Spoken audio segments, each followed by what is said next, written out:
Trending ngayon ang kapamilya teen star na si Andrea Brillantes dahil sa kanyang isang latest video sa social media. Ipinakita kasi ni Andrea Brillantes kung papaano siya magbihis ng damit sa kanyang kwarto na talaga namang pinagpiestahan ng mga netizens. Pero hindi lang ito basta-basta pagbibihis ng damit, kundi transformation niya ito sa kanyang nagdaang trending na Halloween costume na si Venom. Bukod pa dito ay ipinakita din ni Andrea ang kanyang mga makatindig balahibong dance moves na ayon sa mga netizens ay kasing galing na daw niyang sumayaw si AC Bonifacio. Panoorin natin ang video.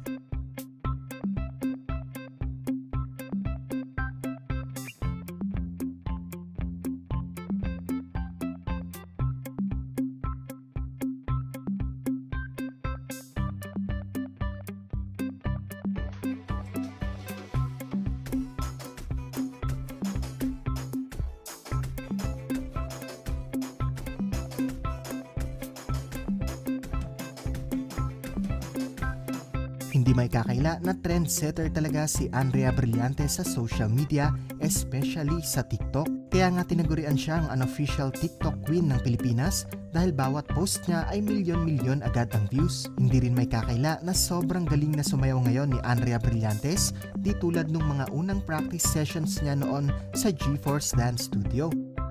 So ano po ang masasabi niyo dito? Sabihin lamang po sa comment section.